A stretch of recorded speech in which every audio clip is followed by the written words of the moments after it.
Gautam Neurocare, brain stroke, migraine, fits, brain and spine surgeries की best neurosurgeon. రైతు రుణమాఫీకి సంబంధించి బిగ్ అప్డేట్ అయితే వచ్చేసింది. రైతన్నల కల నెరవేరే సమయం వచ్చింది. తెలంగాణలో రైతులకు మరో శుభవార్త అందించేందుకు కాంగ్రెస్ సర్కార్ సిద్ధమైంది. ఎన్నికల్లో హామీ ఇచ్చిన రైతు రుణమాఫీని అమలు చేసేందుకు ప్రభుత్వం నుంచి కసరత్తులు ప్రారంభమయ్యాయి. రైతు రుణమాఫీ కోసం ప్రత్యేక కార్పొరేషన్ ఏర్పాటు చేయనుంది. రైతు రుణమాఫీని అమలు చేసేందుకు సీఎం రేవంత్ రెడ్డి ఓ కార్పొరేషన్ ఏర్పాటు చేయడంతో పాటు రైతుల అప్పులు తీర్చడానికి నిధులు ఎలా సేకరించాలన్న దానిపై కూడా ఓ నిర్ణయం తీసుకున్నట్టుగా తెలుస్తోంది.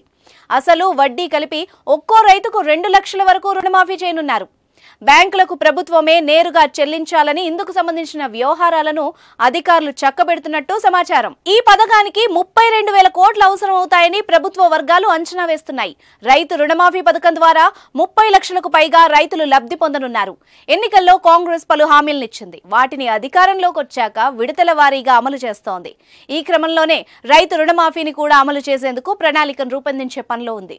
ఇందుకోసం రాష్ట్రంలోని రైతులు ఎంతమంది రుణాలు తీసుకున్నారన్న దానిపై సమగ్ర నివేదికను కూడా తెప్పించుకున్నట్టు సమాచారం.